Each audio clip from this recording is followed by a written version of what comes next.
This one's about black nobility, the Orsini family specifically, origin of the Rosicrucian, otherwise known as the Order of the Rosy Cross, I'll be taking a brief look at, and as well as a second look at Sacha Stone and the company he keeps, and a second and brief look at the New Age.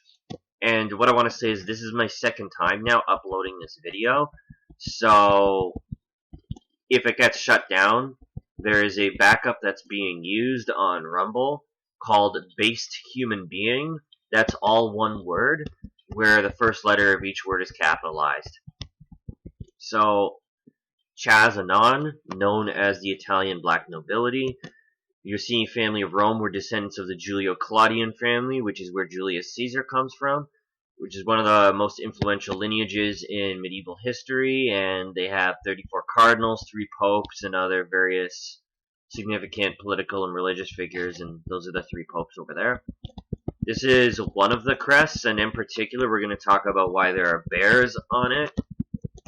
We're going to get to that momentarily. The Orsini family had connections to the German families of Anhalt, Baden, Rosenberg, and the Julio-Claudian family of ancient Rome, and they function much like a global cartel today, although much more powerful, is how it's described here.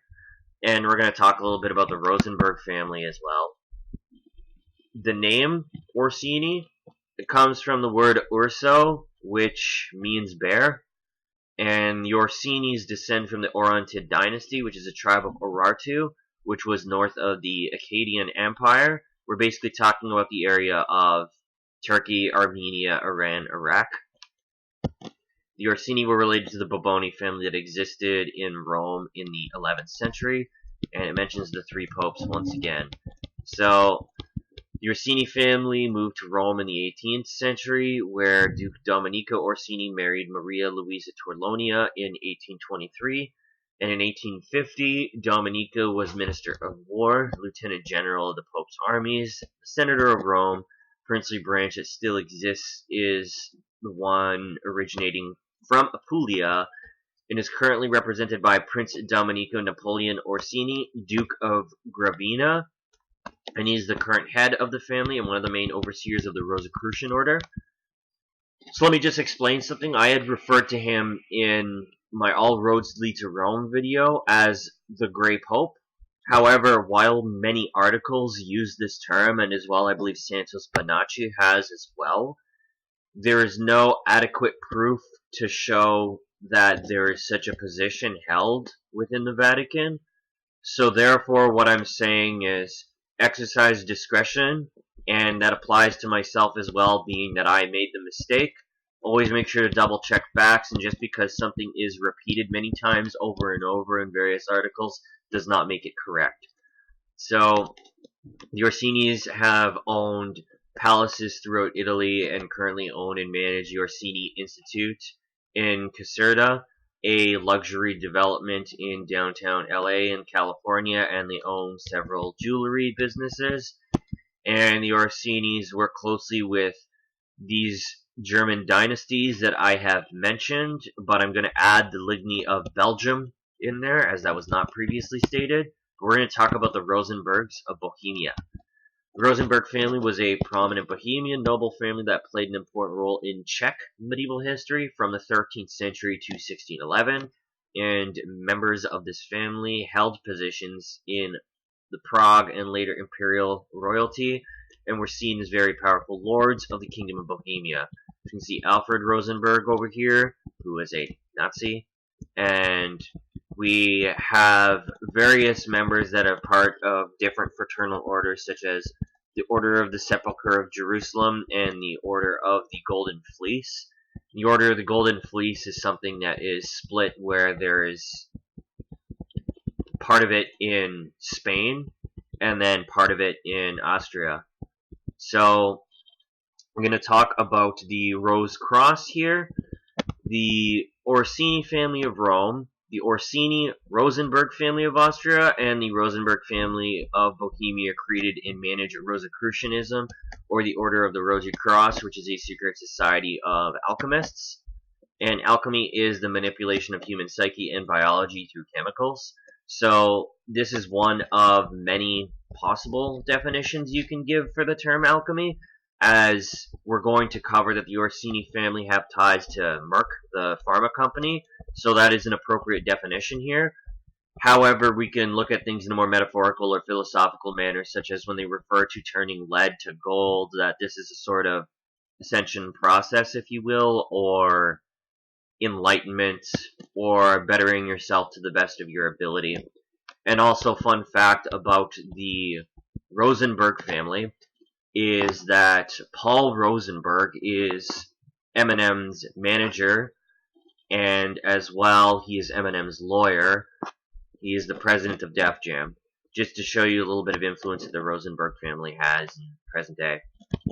So, Christian Rosenkreuz, literally Christian Cruz de Rosas in the Spanish, Christian Rosicrucian, is the legendary founder of the Rosicrucian order, presented in 3 manifestos in the early 17th century. The first anonymous document known about this order is the Fama Fraternitatis Rosicruce, which appeared in 1614 in Kassel, which is Germany, introducing the founding pilgrim as Frater CRC, followed in 1615 by Confessio Fraternitatis, published under the previous, and in 1616, the Weddings appears, known in Spanish as the Chemical Weddings or the Alchemical Wedding of Christian Rosenkreuz, in Strasbourg, which was annexed to France in 1681, revealing the founder's name as Christian Rosenkreuz, and that is a made-up name, as Rosenkreuz, meaning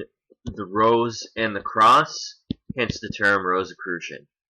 So, the Orsini family of Rome, the Orsini Rosenberg family of Austria, and the Rosenberg family of Bohemia created and administer Rosicrucianism, or the Order of the Rosicrucian, which is a secret society of alchemists involved in chemical warfare against society.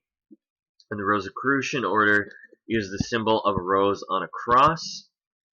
And all the families use the rose on their coat of arms and work with the Merck family, an old German nobility family, who have 3 roses on their coat of arms and were the ones who created and partly own the pharma company, Merck. So, the Rosicrucian Fellowship is composed of men and women who study the Rosicrucian philosophy known as the Western Wisdom Teachings, as presented in the Rosicrucian Cosmoconception. This Christian mystic philosophy presents deep insights into the Christian mysteries and establishes a meeting ground for art, religion, and science. And Max Heindel was selected by the elder brothers of the Rosy Cross to publicly give out the Western Wisdom Teachings in order to help prepare mankind for the coming age of universal brotherhood, which they call the Age of Aquarius. We might hear that touched on a little bit later, as we can see people like Alice Bailey use that term as well. But to describe what the Aquarian age is or isn't, there are varying answers. So whether the Aquarian age has even started or is currently going is open to debate amongst many. And it's basically a time where people either experience enlightenment and expand consciousness, or civilizations and cultures fall. So, basically, I think that the term sort of relates more or less to the New World religion, as we'll sort of get to here, as that's more or less the direction that Alice Bailey was headed toward. She was one of the founders of the New Age movement, and she was a writer who lived between 1880 and 1949, and she is the person known for creating the term New Age in her books, which mostly focus on the subject of theosophy. Britannica describes theosophy as an occult movement originating in the 19th century with roots that can be traced to ancient Gnosticism. The term theosophy is derived from the Greek theos, which means God, and Sophia, which means wisdom. Generally understood to mean divine wisdom, and the international New Age movement originated among independent theosophical groups So we can see that there are aspects of Gnosticism as well, and Alice Bailey is known as one of the prophetesses of the New Age movement. Her teachings and writings are viewed as foundational and authoritative within the New Age movement. She described the majority of her work as having been telepathically dictated to her by a master of wisdom or spiritual entity, identified as duality. Sometimes it's written down as DK. And Alice Bailey's writings are so revered and authoritative to such an extent that her New Age views and philosophies have a social, spiritual, and political impact on politicians, various nations, and also the United Nations. Alice Bailey also founded the Lucis Trust, which was formerly known as Lucifer Publishing Company, in 1922, and it is believed her organization may have influence within the United Nations. No, it definitely does have influence within the United Nations. One of the main agendas of the New Age movement is to become the dominant religion or lifestyle within the entire world. Therefore, in order for New Age philosophies to become dominant, then all other religions, especially Christianity, must either be destroyed or become less of a spiritual influence within society and in the individual lives of people. It is from this desire to see the dominance of the New Age movement that Alice Bailey wrote a 10-point plan / charter to destroy Christianity so the New Age philosophies may become the one world religion for the world. So I'm going to read the 10-point plan, and then afterward I'm going to explain something about Abrahamic religions versus the New Age. So here's the 10-point plan. Take God and prayer out of the education system, reduce parental authority over the children, destroy the Judeo-Christian family structure or the traditional Christian family structure. Sex is free, then make abortion legal and make it easy. Make divorce easy and legal, free people from the concept of marriage for life. Make homosexuality an alternative lifestyle, debase art, make it run mad, and use media to promote and change mindsets. Create an interfaith movement and get governments to make all these law and get church to endorse these changes.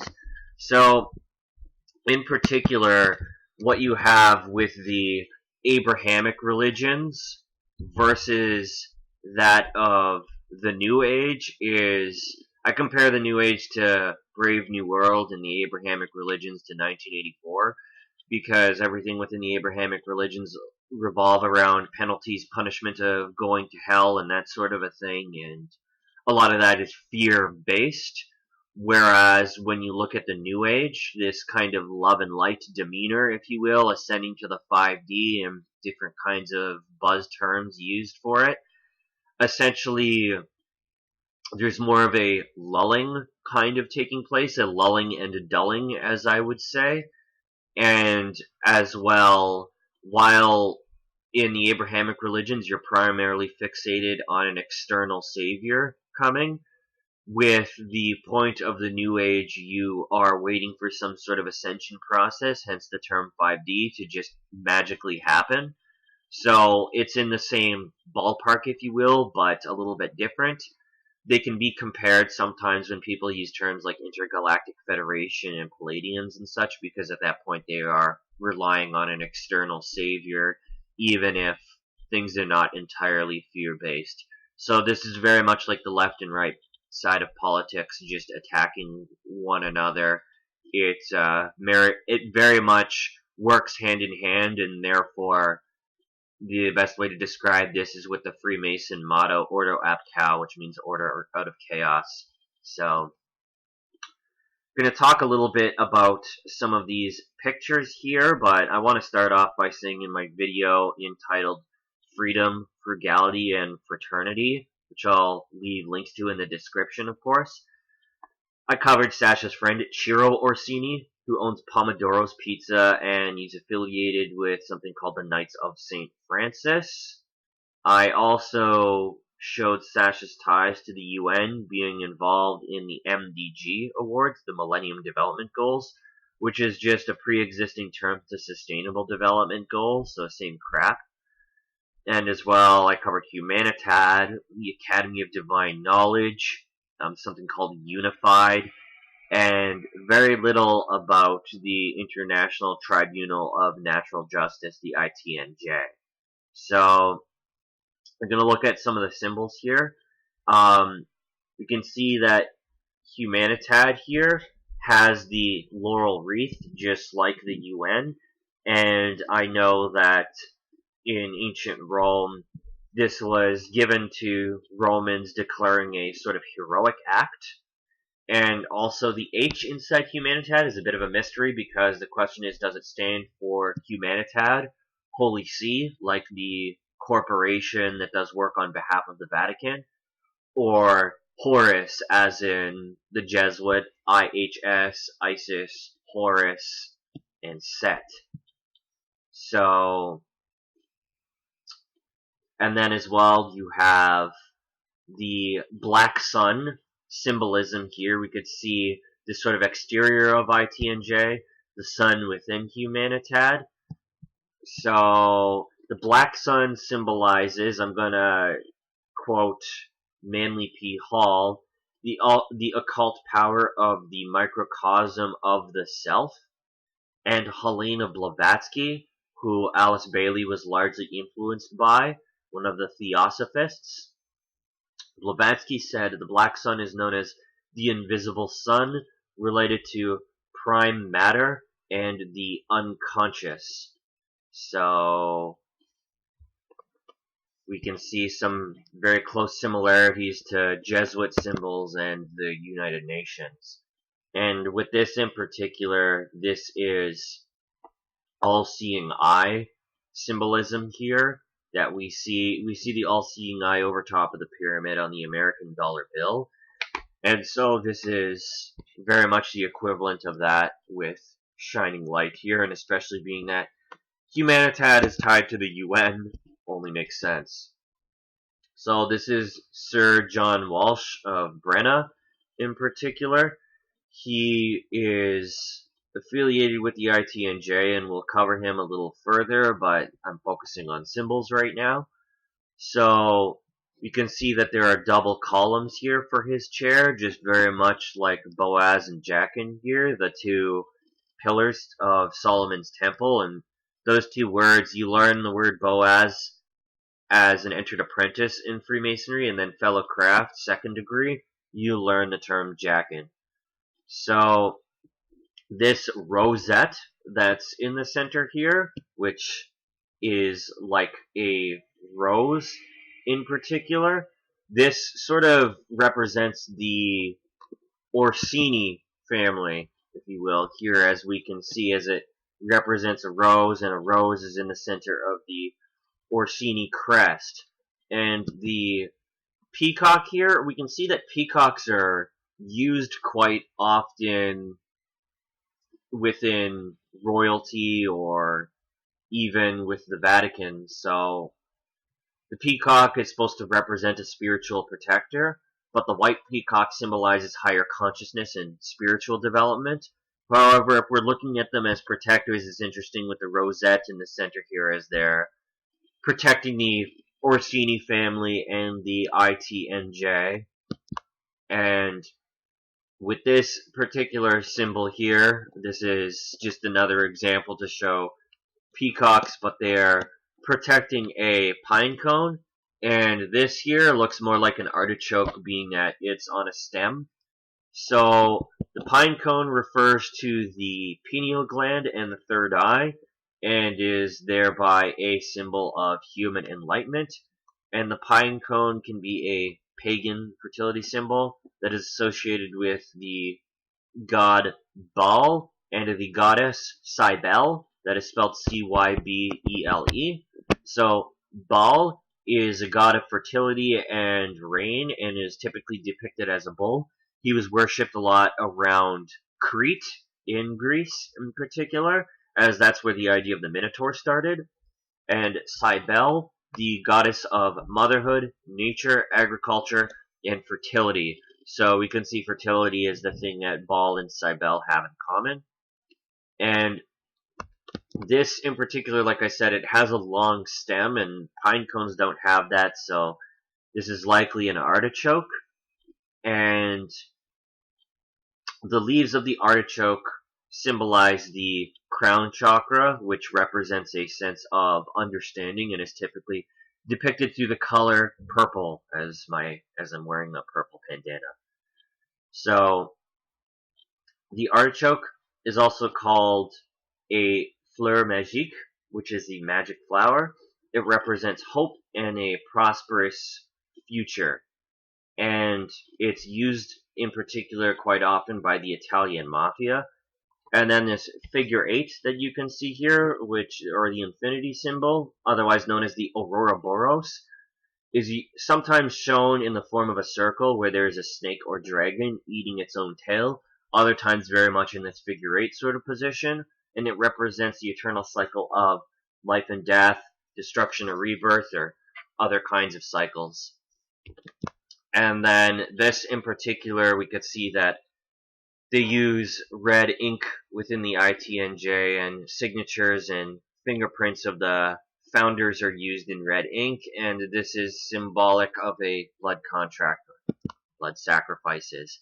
And then we see a lovely picture here of Ciro Orsini, Sacha Stone, Armando Assante, and others who he is affiliated with at the MDG Awards in New York City.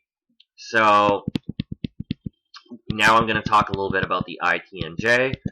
The ITNJ Treaty and the statements of spokespersons Sacha Stone and Robert David Steele, who I think has passed, are full of contradictions. And in part 1 was already aware that the ITNJ is not a real tribunal or court and does not apply natural law and does not pursue justice, and people are not interested in penalties.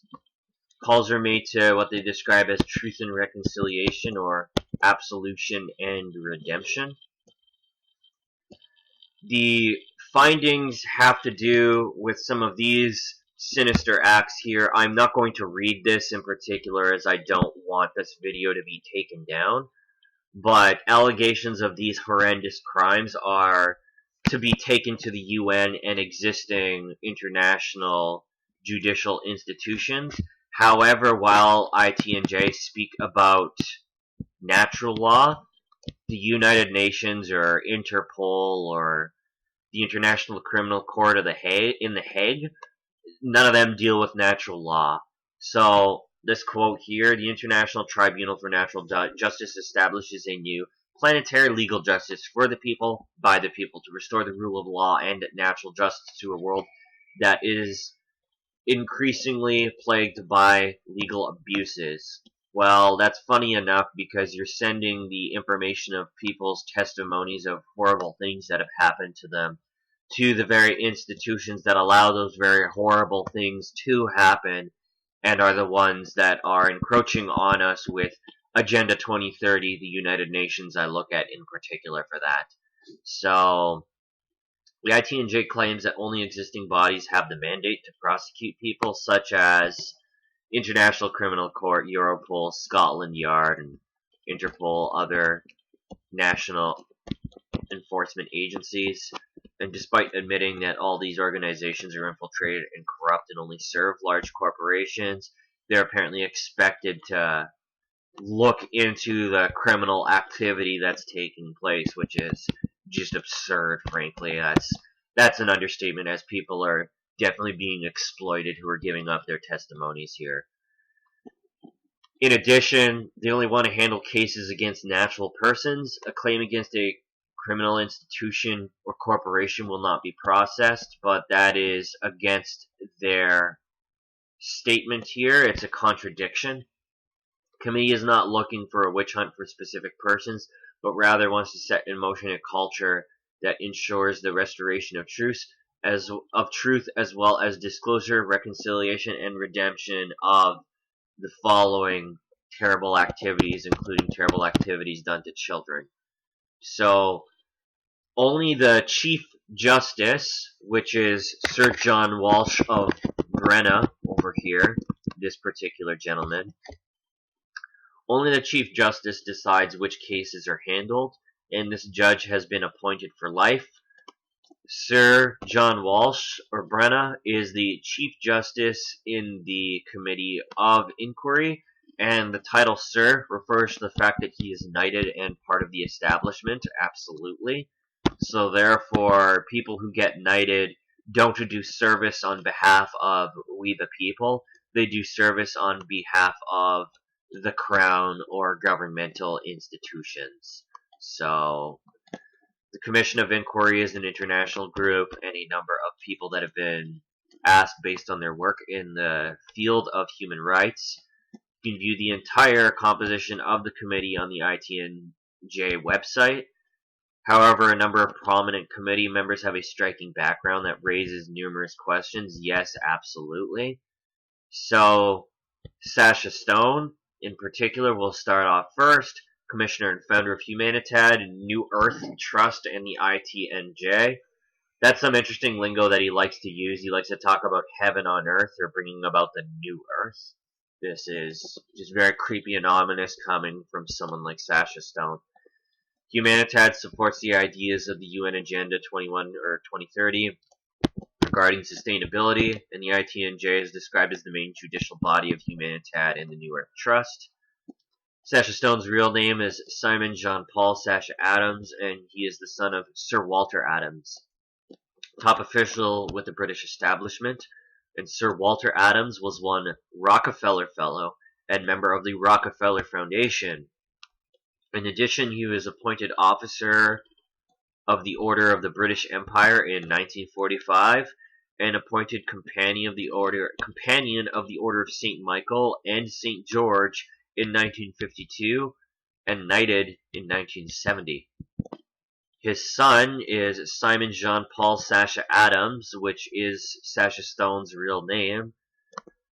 Sacha's friends with Ciro Orsini, who he knows from his previous career as a pop musician. I'm not sure actually what genre of music it is, but Sacha was in a band.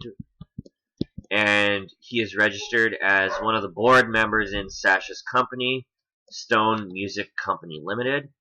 Ciro Orsini is a descendant of the infamous Italian Orsini family and part of the black nobility. He was also present at Westminster Central Hall at the ITNJ convention rectification ceremony. And I'm going to skip talking about Ciro Orsini only for the simple fact that I have done so already in my video entitled Frugality, Freedom, and Fraternity, which I will be leaving a link to. And it'll talk about Pomodoro's Pizza and the Knights of St. Francis and some of the ties that Ciro Orsini has, as he is a powerful player, and the name Orsini is one that dwarfs the Rockefellers and Rothschilds in terms of their BS pyramid of hierarchy that they follow. So now the one who's been knighted, John Walsh, has extensive ties to British and Australian establishment, and the list with titles and memberships is very extensive. His ties to the British Crown and Templar Bar Association are remarkable. His aristocratic titles, he is a Duke and Sir, and status is emphasized by sitting on a golden throne during the hearing. Not exactly image of the People's Tribunal for and by the people. Agreed. And this particular Israeli-Palestinian Anglican bishop, I cannot pronounce his name here, Grace Bishop, is part of the Church of England and thus a subsidiary of the Catholic Church in Rome. He's addressed during the hearing with the title His Grace, and he can be seen as a delegate from the Vatican. And then you have Robert David Steele, who, like I said, I think he's passed away now, but he is a quote-unquote former CIA officer, and according to Thomas Williams, I'm pretty sure this was written prior to his passing, he still works for the CIA and was previously the supervisor of Neil Keenan, an asset to the CIA at the time. Both worked for the Chinese elders and the Rothschilds. And Robert David Steele is also involved in the NATO group. Wherever Steele goes, there's a deception, says Thomas Williams. Steele was a spy and a hitman, which he admitted himself. And then you have William Binney of the NSA. In particular, William Binney was all over TV about 20 years or so, 20 or 30 years, maybe even 40, prior to Edward Snowden. And anybody who is allowed to speak on a sort of mainstream platform, you can count on them being part of the opposition, as that is just part of the theater. TV is simply part of the theater. Tell a vision. So, I think that about covers what I want to say here.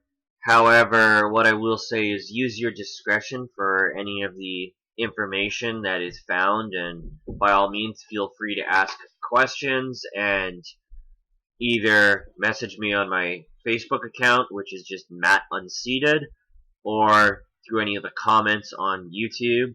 So Matt the Unseated is the channel, and then as well, if this gets shut down, then you will find this on Rumble on a channel called Based Human Being, where the first letter is capitalized of each word, and it's all one word put together. So that's Based Human Being.